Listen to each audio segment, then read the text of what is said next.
Markus 7 vertel van 'n doofstom man wat deur Jesus genees is.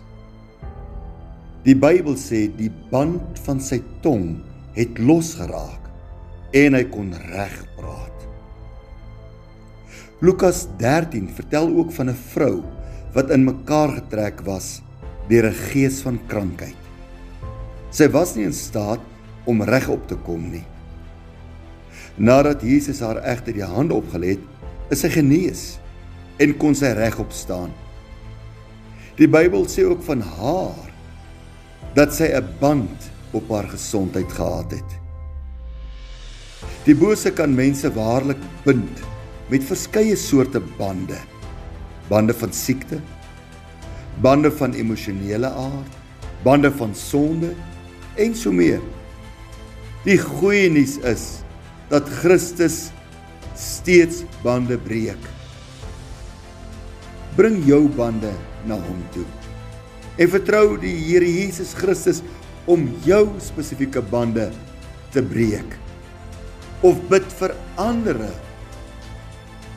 wat op verskillende maniere deur die bose gebind word, dat die Here ook hulle sal losmaak. Almagtige God en Hemelse Vader, baie dankie vir die wonderlike inhoud van die Bybel. Ook in besonder hierdie stukkie inhoud wat ons leer dat Christus ons verlos van bande waarmee die bose ons bind. Vandag bid ek vir elke mens wat worstel met 'n band in sy lewe. En ons roep na U, o Seun van God, Jesus Christus, dat in U naam bande nou sal breek. Dat in die kosbare en heilige naam van Jesus Christus bande nou losgemaak word. Ek sê nou dankie Here, wat ons bid in geloof, ons bid met 'n verwagting, en ons bid in die naam bo alle name, die naam van Jesus Christus, dat elke soort band aan U bekend is, dat U in genade bereid is, gewillig is, om neer te daal, en bande aan te raak, en los te maak.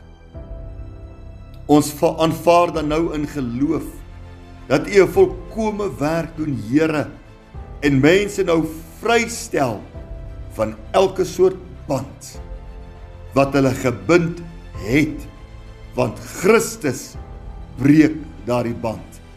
In die naam van Jesus Christus bid ons dit, en ons sê dankie Here. Amen.